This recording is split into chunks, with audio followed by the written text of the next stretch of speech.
ঘটনা ঘটেছিল। সরকার পরিকল্পিতভাবে প্রধান বিচারপতির বাড়িতে হামলা করিয়েছে আওয়ামী লীগের গাজীপুরের নেতা জাহাঙ্গীর আলমকে দিয়ে। আপনাদের মনে আছে এই পুলিশ হাসপাতালে এই সরকারের পুলিশ বাহিনী, তাদের গোয়েন্দা বাহিনী আওয়ামী লীগের নেতা কর্মীদেরকে দিয়ে পুলিশ হাসপাতালে হামলা করে আগুন দিয়ে জ্বালিয়ে দেওয়া হয়েছিল। কিন্তু এর পরিণামে আমরা দেখেছি মির্জা ফখরুল ইসলাম আলমগীর, আমরা দেখি আমির খসরু মাহমুদ চৌধুরী, আমরা দেখেছি মির্জা আব্বাস সহ বিএনপি তাদেরকে গর্তের ভিতরে ঢুকিয়ে দেওয়া হয়েছে। আন্দোলন থেমে গিয়েছে। বিএনপির লক্ষ লক্ষ কোটি কোটি নেতা কর্মীরা তারা কিন্তু রাজপথে নামেনি।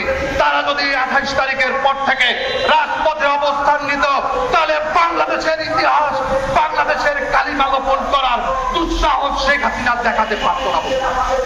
আজকে আমাদের সময় এসেছে দ্রব্যমূল্যের ঊর্ধ্বগতির জন্য। আজকে এখানে যারা উপস্থিত তারাই শুধুমাত্র ক্ষতিগ্রস্ত নয়, তাদের হাত বা শরীর পুড়ে যাচ্ছে। যখনই কাঁচা বাজারে যাবেন, যখনই দ্রব্যমূল্য কিনতে যাবেন, তখনই দেখবেন যে দ্রব্যমূল্যের লাগামের ঊর্ধ্বগতি কিভাবে।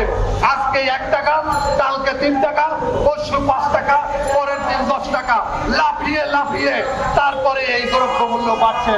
সরকারের কোনো নিয়ন্ত্রণ নেই। সরকার নিয়ন্ত্রণ করবে সিন্ডিকেটকে, বরং এই সিন্ডিকেট সরকারকে নিয়ন্ত্রণ করছে। আজকে রাজনৈতিক সিন্ডিকেটের প্রধান হচ্ছে শেখ হাসিনা। আপনাদের মনে আছে আওয়ামী লীগের প্রতিমন্ত্রী, শিল্প প্রতিমন্ত্রী কামাল আহমেদ মজুমদার বলেছিলেন আজকে দ্রব্যমূল্যের ঊর্ধ্বগতির জন্য আওয়ামী লীগ দায়ী, আওয়ামী লীগের এমপি মন্ত্রীরা দায়ী, কারণ তারা সিন্ডিকেট করে তারপরে দাম বাড়িয়েছে।